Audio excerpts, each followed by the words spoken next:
Hello friends, ಇವತ್ತಿನ ಸಂಚಿಕೆಯಲ್ಲಿ ಏನಾಯಿತು ಅಂತ ನೋಡ್ಕೊಂಡು ಬರೋಣ ಬನ್ನಿ. ಗಿರಿಜಾ ಜೋರಾಗಿ ಅಳ್ತಾ ಇರ್ತಾರೆ. ಅತ್ತೆ ಅಳಬೇಡಿ ಅತ್ತೆ, ಸಮಾಧಾನ ಮಾಡ್ಕೊಳ್ಳಿ ಅಂತಾಳೆ ಮೀನಾ. ಆಗ ಅಮೂಲ್ಯ ಬಂದು, ಸಾರಿ ಅತ್ತೆ, ಎಲ್ಲ ನನ್ನಿಂದನೇ ಆಗಿದ್ದು. ನಾನೇ ವಲ್ಲಭನ ಹತ್ರ ಹೋಗಿ ನನಗೆ ಅಮ್ಮ ತುಂಬ ನೆನಪಾಗ್ತಿದ್ದಾರೆ ಅಂತ ಹೇಳಿದೆ. ಅದಕ್ಕೆ ಹೋಲಿ ಪ್ಲ್ಯಾನ್ ಮಾಡಿ ನನ್ನ ಆ ಮನೆಗೆ ಹೋಗೋ ಥರ ಮಾಡ್ದ. ಈಗ ನೋಡಿದರೆ ಮಾವ ಅವನ ಮೇಲೆ ಕೋಪ ಮಾಡ್ಕೊಂಡಿದ್ದಾರೆ. ನನಗೆ ಏನು ಮಾಡಬೇಕು ಅಂತಲೇ ಗೊತ್ತಾಗ್ತಿಲ್ಲ ಅತ್ತೆ ಅಂತಾಳೆ ಅಮೂಲ್ಯ. ಅಳಬೇಡ ಕಂದ, ಇದರಲ್ಲಿ ನಿನ್ನ ತಪ್ಪೇನಿದೆ ಹೇಳು. ನೀನು ಅಮ್ಮನ ನೋಡಬೇಕು ಅಂತ ಆಸೆ ಪಡೋದು ಸಹಜ ಅಲ್ವಾ? ಅದನ್ನು ಬಂದು ವಲ್ಲಭನ ಹತ್ರ ಹೇಳಿದ್ಯಾ. ವಲ್ಲಭ ಮಾಡಿದ್ದು ತಪ್ಪಲ್ಲ, ನೀನು ಮಾಡಿದ್ದು ತಪ್ಪಲ್ಲ. ಏನು ಮಾಡೋಕ್ಕಾಗುತ್ತೆ ಹೇಳು? ಆ ಕಡೆ ವಲ್ಲಭನೂ ತಡೆಯೋಕ್ಕಾಗ್ತಿಲ್ಲ, ಈ ಕಡೆ ಇವರಿಗೂ ನಾನು ಹೇಳಿ ಅರ್ಥ ಮಾಡಿಸೋಕ್ಕೆ ಆಗ್ತಿಲ್ಲ. ಅಯ್ಯೋ ದೇವ್ರೆ ಅಂತ ಅಳ್ತಾರೆ ಗಿರಿಜಾ. ಸಮಾಧಾನ ಮಾಡ್ಕೊಳ್ಳಿ ಅತ್ತೆ, ನೀವು ಈ ಥರ ಅಳ್ತಿದ್ರೆ ಅಮ್ಮನೂ ಜಾಸ್ತಿ ಅಳ್ತಾಳೆ ಅಂತಾಳೆ ಮೀನಾ. ಆಗ ಪ್ರಿಯಾ ಬಂದು, ಅಮ್ಮು ನೀನ್ಯಾಕೆ ಈ ಥರ ಮಾಡಿದೆ? ನಿನ್ನೆ ಮೊನ್ನೆ ಬಂದಿರೋ ನಾನೇ ಎದುರುಗಡೆ ಮನೆಗೂ ನಮ್ಮ ಮನೆಗೂ ಇರೋ ದ್ವೇಷದ ಬಗ್ಗೆ ತಿಳ್ಕೊಂಡಿದ್ದೀನಿ. ಅಂಥದ್ರಲ್ಲಿ ನೀನು ಆ ಮನೇಲಿ ಹುಟ್ಟಿ ಅದ್ರ ಬಗ್ಗೆ ತಿಳ್ಕೊಬೇಕಲ್ವಾ? ಈ ಮನೆ ಸೊಸೆಯಾಗಿ ಆ ಮನೆಗೆ ಹೋಗಬಾರ್ದು ಅಂತ ನೋಡೀಗ ತಪ್ಪು ಮಾಡಿರೋದು ನೀನು ವಲ್ಲಭ, ಆದರೆ ಶಿಕ್ಷೆ ಅನುಭವಿಸ್ತಾ ಇರೋದು ಅತ್ತೆ. ಪಾಪ ಹೆತ್ತ ಮಗ ಮನೆಯಿಂದ ಹೊರಗಡೆ ಹೋದರೆ ತಾಯಿಗೆ ಎಷ್ಟು ಸಂಕಟ ಆಗುತ್ತೆ ಅಂತ ನಿನಗೆ ಗೊತ್ತಾ? ಇದಕ್ಕೆ ಹೇಳೋದು ಪ್ರೀತಿ ಮಾಡಿ ಮದುವೆ ಆಗಬಾರ್ದು ಅಂತ. ಅರೇಂಜ್ ಮ್ಯಾರೇಜ್ ಆಗಿದ್ದರೆ ಈ ತಲೆನೋವೆಲ್ಲ ಇರ್ತಾನೆ ಇರಲಿಲ್ಲ ಅಂತಾಳೆ ಪ್ರಿಯಾ. ಅಲ್ಲ ಪ್ರಿಯಾಕ್ಕ, ಇದಕ್ಕೂ ಮದುವೆಗೂ ಏನು ಸಂಬಂಧ ಅಂತಾಳೆ ಮೀನಾ. ಸಂಬಂಧ ಇದೆ ಮೀನಾ. ಲವ್ ಮ್ಯಾರೇಜ್ ಆದರೆ ಹೆಂಡತಿಗೋಸ್ಕರ ಗಂಡ ಏನು ಬೇಕಿದ್ರೂ ಸಾಹಸ ಮಾಡ್ಬೋದು ಅಂತ ಅನ್ಕೋತಾನೆ. ಆದರೆ ಅರೇಂಜ್ ಮ್ಯಾರೇಜ್ ಆದರೆ ಮನೆಯವರು ಒಪ್ಪಿಗೆ ತಗೊಂಡು ಮಾಡಬೇಕು ಅಂತ ಅನಿಸುತ್ತೆ ಅಂತಾಳೆ ಪ್ರಿಯಾ. ನೀವು ಹೇಳೋದು ಕೇಳ್ತಿದ್ರೆ ನಗಬೇಕಾ ಅಳಬೇಕಾ ನನಗೊಂದು ಅರ್ಥ ಆಗ್ತಿಲ್ಲ. ಹೆಂಡ್ತಿನ ಪ್ರೀತಿಸೋ ಗಂಡಂದರು ಯಾರೇ ಆಗಿದ್ರು ಇದನ್ನೇ ಮಾಡ್ತಿದ್ರು. ಇದರಲ್ಲಿ ಲವ್ ಮ್ಯಾರೇಜ್ ಅರೇಂಜ್ ಮ್ಯಾರೇಜ್ ಅನ್ನೋ ಥರ ಏನೂ ಇಲ್ಲ. ಅವನು ನನ್ನ ಹೆಂಡತಿ ಆಸೆನ ಈಡೇರಿಸ್ತಾನೆ. ನೋಡಿ ಪ್ರಿಯಕ್ಕ, ಒಂದಕ್ಕೊಂದು ಸಂಬಂಧ ಇಲ್ಲದೆ ಇರೋರ ಥರ ಲವ್ ಮ್ಯಾರೇಜು ಅರೇಂಜ್ ಮ್ಯಾರೇಜು ಅಂತ ತರಬೇಡಿ. ಈಗ ವಲ್ಲಭ ಅಮೂಲ್ಯನಿಗೋಸ್ಕರ ಏನು ಮಾಡಿದಾನೋ ಸರಿಯಾಗಿ ಮಾಡಿದ್ದಾನೆ ಅಂತಾಳೆ ಮೀನಾ. ಏನು ನಿಮ್ಮ ಮಾತಿನ ಅರ್ಥ? ಹಾಗಾದರೆ ಮಾವ ಸುಮ್ಮನೆ ಕೋಪ ಮಾಡ್ಕೊಂಡಿದ್ದಾರಾ ಅಂತಾಳೆ ಪ್ರಿಯಾ. ಮಾವ ಶತ್ರುಗಳ ಮನೆಗೆ ಯಾರೂ ಹೋಗಬಾರ್ದು ಅಂತ ಯೋಚಿಸ್ತಾರೆ. ಈಗ ಅಮೂಲ್ಯ ಹೋಗಿರೋದಕ್ಕೆ ಮಾವಂಗೆ ಕೋಪ ಬಂದಿದೆ. ಅವ್ರ ದೃಷ್ಟಿಲಿ ಅದು ಸರಿಯಾಗೇ ಇದೆ. ಎದುರುಗಡೆ ಮನೆ ಶತ್ರು ಮನೆಯೇ, ಆದರೆ ಅಮೂಲ್ಯಂಗೆ ಅದು ತವ್ರ ಮನೆ. ಅವಳಿಗೆ ಅವಳ ಅಮ್ಮನ ನೋಡಬೇಕು ಅನಿಸಿದೆ, ಹೋಗಿದ್ದಾಳೆ. ಇದರಲ್ಲಿ ತಪ್ಪೇನಿದೆ? ಏನೂ ತಪ್ಪಿಲ್ಲ. ಅಮ್ಮು ನೀನು ಬಾ ಅಂತ ಅಮೂಲ್ಯನ ಕರ್ಕೊಂಡು ಮೀನಾ ಹೋಗ್ತಾಳೆ. ಅತ್ತೆ, ಮೀನಾ ಅವ್ರು ನೋಡಿ ಹೇಗೆ ಮಾತಾಡ್ತಿದ್ದಾರೆ ಅಂತಾಳೆ ಪ್ರಿಯಾ. ಮೀನಾ ಹೇಳಿದ್ರಲ್ಲಿ ಏನೂ ತಪ್ಪಿಲ್ಲ ಅಮ್ಮ. ಅಮ್ಮು ಆಗಲಿ ವಲ್ಲಭ ಆಗಲಿ ಏನೂ ತಪ್ಪು ಮಾಡಿಲ್ಲ. ಇದೆಲ್ಲ ನಮ್ಮ ಹಣೆ ಬರ ಅಷ್ಟೇ ಅಂತ ಗಿರಿಜಾ ಹೋಗ್ತಾರೆ. ಈಚೆ ನಂದನ್ ರೂಮಲ್ಲಿರ್ತಾರೆ. ಆಗ ಪ್ರಿಯಾ ಬಂದು, ಮಾವ ಸ್ವಲ್ಪ ಹೊರಗೆ ಬರ್ತೀರಾ ಅಂತಾಳೆ. ಏನಕ್ಕಮ್ಮ ಅಂತಾರೆ ನಂದನ್. ಬನ್ನಿ ಮಾವ ಅಂತಾಳೆ ಪ್ರಿಯಾ. ಏನು ಅಂತ ಹೇಳು ಅಂತಾರೆ ನಂದನ್. ಮಾವ ನೀವು ಬನ್ನಿ ಮಾವ, ಹೇಳ್ತೀನಿ ಅಂತ ಪ್ರಿಯಾ ಮನೆಯಿಂದ ಹೊರಗಡೆ ಕರ್ಕೊಂಡು ಬರ್ತಾಳೆ. ಆಗ ವಲ್ಲಭ ಅಲ್ಲಿ ಟೆಂಟ್ ಹಾಕಿರ್ತಾನೆ. ನಂದನ್ ಕೇಶವನ ಹತ್ರ, ಏಯ್ ಏನೋ ಇದೆಲ್ಲ ಅಂತಾರೆ. ಅಪ್ಪ ಅದು ತಿಂಗಳ 8,000 ಕೊಡ್ತೀನಿ ಅಂದಿದ್ನಲ್ಲ, ಬಾಡಿಗೆ ಕಟ್ಟೋಕ್ಕೆ ದುಡ್ಡಿಲ್ಲ ಅನಿಸುತ್ತೆ, ಅದಕ್ಕೆ ಈ ಥರ ಮಾಡ್ತಿದ್ದಾನೆ ಅಂತಾನೆ ಕೇಶವ. ಏಯ್ ಅಂತಾರೆ ನಂದನ್. ನಂತರ ವಲ್ಲಭನ ಮುಂದೆ ಬಂದು, ಏನು ಗಿರಿಜಾ ಇದು? ಮನೆ ಬಿಟ್ಟು ಹೋಗ್ತೀನಿ ಅಂತ ಹೇಳ್ದೆ ತಾನೆ, ಎಲ್ಲಾದರೂ ಹೋಗಬೇಕು, ಮನೆ ಮುಂದೆ ಟೆಂಟ್ ಹಾಕ್ಕೊಂಡು ಇದೇನಿದು ಅವಂತರ ಅಂತಾರೆ ನಂದನ್. ನಾನೇನು ಮನೆ ಒಳಗಡೆ ಟೆಂಟ್ ಹಾಕ್ಕೊಂಡಿಲ್ಲ.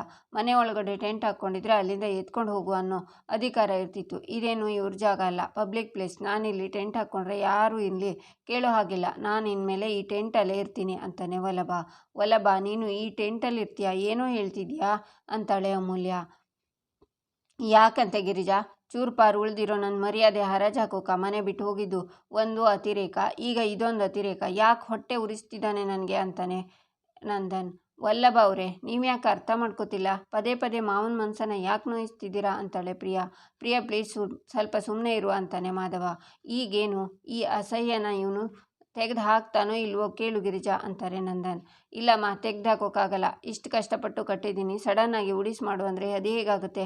ಆಗಲ್ಲ ಅಂತಾನೆ ವಲ್ಲಭ. ಆಗ ವೀಣಾ ಬಂದು, ಪ್ರಿಯಾ ಏನು ನಡೀತಿದೆ ಇಲ್ಲಿ ಅಂತಾರೆ. ಅಮ್ಮ, ವಲ್ಲಭ ಇನ್ಮೇಲೆ ಮನೆಗೆ ಬರಲ್ವಂತೆ, ಈ ಟೆಂಟಲ್ಲೇ ಇರ್ತಾರಂತೆ ಅಂತಾಳೆ ಪ್ರಿಯಾ.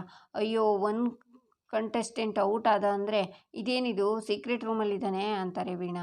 ಚಿಕ್ಕು, ಏನೋ ಇದು ಹುಡುಗಾಟ? ಚಿಕ್ಕ ಮಕ್ಳ ಥರ ಅಪ್ಪ ಹೇಳ್ತಾ ಇರೋದು ಕೇಳ್ತಾ ಇಲ್ವಾ? ಟೆಂಟನ್ನೆಲ್ಲ ತೆಗೆದಿಟ್ಬಿಟ್ಟು ಮನೆ ಒಳಗಡೆ ಅಂತಾನೆ ಮಾಧವ. ಇಲ್ಲಣ್ಣ, ಅಪ್ಪ ಮತ್ತೆ ಮನೆ ಒಳಗಡೆ ಬಾ ಅಂತ ಕರೆಯೋವರೆಗೂ ನಾನು ಮನೆಯೊಳಗೆ ಬರಲ್ಲ. ಅಲ್ಲಿವರೆಗೂ ನನಗೆ ಈ ಟೆಂಟೇ ಎಲ್ಲ ಅಂತಾನೆ ವಲ್ಲಭ.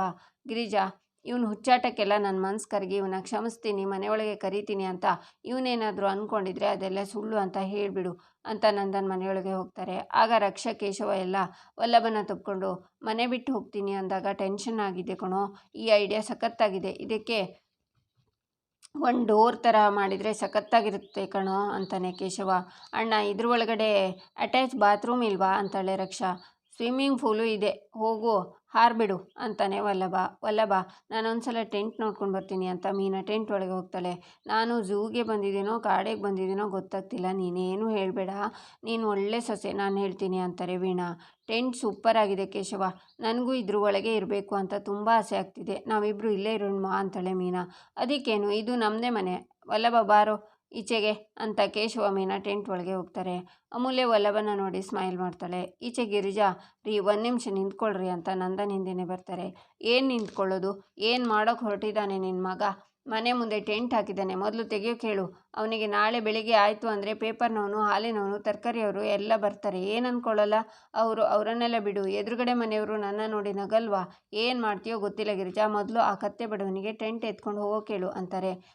ಗಿರಿಜಾ, ರೀ ಅವನು ನನ್ನ ಮಾತು ಎಲ್ರಿ ಕೇಳ್ತಾನೆ, ಅವನ ಬಗ್ಗೆ ನಿಮಗೆ ಗೊತ್ತಿಲ್ವಾ, ಅದಕ್ಕೆ ನೀವೇ ಒಂದ್ಸಲ ಅವನ್ನ ಅಂತಾರೆ. ಗಿರಿಜಾ, ಏನು ನಿನ್ನ ಮಾತಿನ ಅರ್ಥ, ನಾನು ಹೋಗಿ ಟೆಂಟ್ ಕಿತ್ತಕ್ಕೆ ಅವನ ಕೈ ಹಿಡ್ಕೊಂಡು ಒಳಗಡೆ ಕರ್ಕೊಂಡು ಬರಬೇಕಾ ಅಂತಾರೆ ನಂದನ್. ಹಾಗೆ ಮಾಡಿಲ್ಲ ಅಂದರೆ ಈ ವಿಷಯ ಹೀಗೆ ಮುಂದುವರಿಯುತ್ತೆ ರೀ ಅಂತಾರೆ ಗಿರಿಜಾ. ಸಾಧ್ಯನೇ ಇಲ್ಲ ಗಿರಿಜಾ, ನಾನು ಕಳಿಸಿದ್ನ ಅವನ ಮನೆಯಿಂದ ಆಚೆ, ಸೊಕ್ಕು ಮಾಡ್ಕೊಂಡು ಹೋಗಿರೋದು ಅವನು, ಯಾವುದೇ ಕಾರಣಕ್ಕೂ ಕರೆಯೋದಿಲ್ಲ ನಾನು ಅಂತಾರೆ ನಂದನ್. ಆಗ ವೀಣಾ, ಅಣ್ಣ ಅತ್ತಿಗೆ ಅಂತ ಒಳಗೆ ಬರ್ತಾರೆ.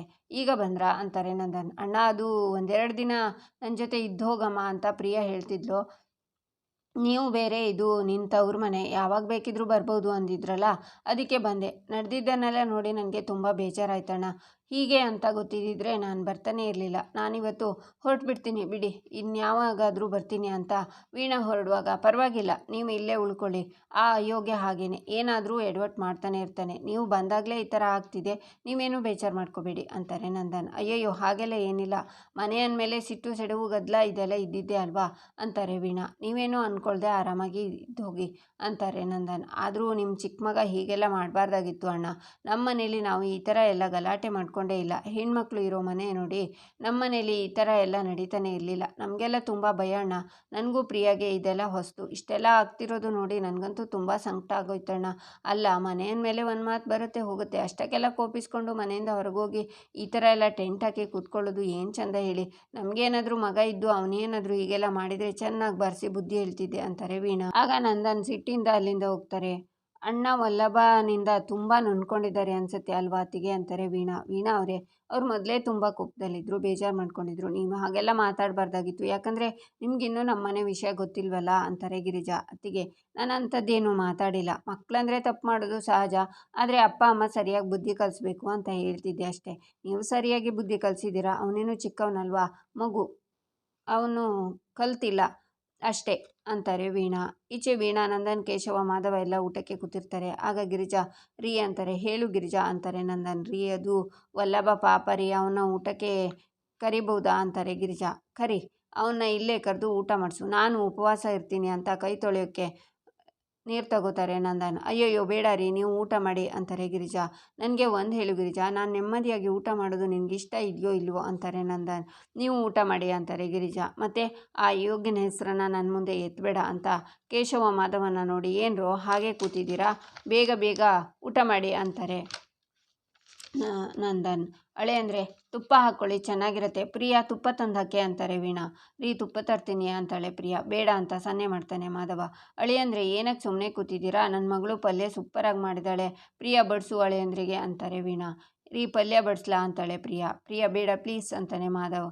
ನಂದನ್ ಊಟ ಮಾಡಿ ಎದ್ದೋಗ್ತಾರೆ. ಹೋಗುವಾಗ ನಮ್ಮನೇಲಿ ಯಾರೂ ಹೊಟ್ಟೆ ಹಸ್ಕೊಂಡು ಇರೋದು ಬೇಡ, ಎಲ್ಲರೂ ಹೊಟ್ಟೆ ತುಂಬ ಊಟ ಮಾಡಿ ಅಂತಾರೆ ನಂದನ್. ಆಗ ಮಾಧವ ಖುಷಿಯಿಂದ ಊಟ ತಗೊಂಡು ವಲ್ಲಭನ ಹತ್ರ ಓಡಿ ಬಂದು, ಹೊಟ್ಟೆ ಹಸಿತಿದ್ಯಾ, ಮಧ್ಯಾಹ್ನದಿಂದ ಏನೂ ತಿಂದಿಲ್ಲ ಅನ್ಸುತ್ತೆ ಅಂತ ಇಬ್ಬರೂ ಸೇರಿ ವಲ್ಲಭಂಗೆ ಊಟ ಮಾಡಿಸ್ತಾರೆ. ಮೀನಾ, ಅಮೂಲ್ಯ, ಗಿರಿಜಾ ಬಂದು ಖುಷಿಯಿಂದ ಅವರನ್ನೇ ನೋಡ್ತಾರೆ.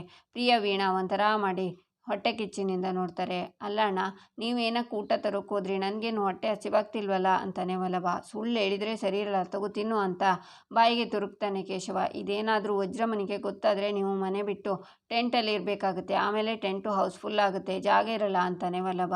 ನಿನಗೋಸ್ಕರ ಈ ಟೆಂಟ್ ಮಾತ್ರ ಅಲ್ಲ ಕಣೋ, ಎಲ್ಲಿಗೆ ಬೇಕಿದ್ರೂ ಬರ್ತೀವಿ, ತಗೋ ತಿನ್ನು ಅಂತಾನೆ ಕೇಶವ. ಅಲ್ಲ ಚಿಕ್ಕಂದಿನಿಂದ ನಮ್ಮಷ್ಟಕ್ಕೆ ನಾವು ಯೋಚನೆ ಮಾಡಿ ಬೆಳೆದಿದ್ದರೆ ಹಾಗಿರ್ತಿದ್ವೋ ಏನೋ, ಆದರೆ ನಾವು ಒಬ್ಬರ ಬಗ್ಗೆ ಒಬ್ಬರು ಯೋಚನೆ ಮಾಡ್ತಾ ಬೆಳೆದಿದ್ದೀವಿ. ಅದು ಹೇಗೋ ನೀನು ಊಟ ಮಾಡದೇ ಇದ್ದಾಗ ನಮ್ಮ ಗಂಟ್ಲಲ್ಲಿ ಅನ್ನ ಇಳಿಯುತ್ತೆ, ನೀನು ಸುಮ್ಮನೆ ತಿನ್ನು ನೀನು ಅಂತ ಇಬ್ಬರೂ ಸೇರಿ ಅವನಿಗೆ ತಿನ್ನಿಸ್ತಾರೆ. ಅಷ್ಟಕ್ಕೂ ಮನೆಯವರು ಯಾರು ಹೊಟ್ಟೆ ಹಸ್ಕೊಂಡು ಮಲಗಬಾರ್ದು ಅಂತ ಅಪ್ಪನೇ ಹೇಳಿದರು ಅಂತಾನೆ ಕೇಶವ. ಅದು ಸರಿ, ನಿಮ್ಮಿಬ್ರದ್ದು ಊಟ ಆಯ್ತೇನ್ರೋ ಅಂತಾನೆ ವಲ್ಲಭ. ಇಬ್ಬರು ತಲೆ ಕೆಳಗಾಗ್ತಾರೆ. ಅಂದ್ಕೊಂಡೆ ಚಿಕ್ಕವನಿಂದ ಇದ್ದಾಗ್ಲಿಂದನೂ ನಾನು ಊಟ ಮಾಡಿಲ್ಲ ಅಂದರೆ ನೀವಿಬ್ಬರು ಎಲ್ಲಿ ಊಟ ಮಾಡ್ತಿದ್ರಿ, ತಗೋ ತಿನ್ನು ಅಂತ ವಲ್ಲಭ ಇಬ್ಬರಿಗೂ ಊಟ ತಿನ್ನಿಸ್ತಾನೆ.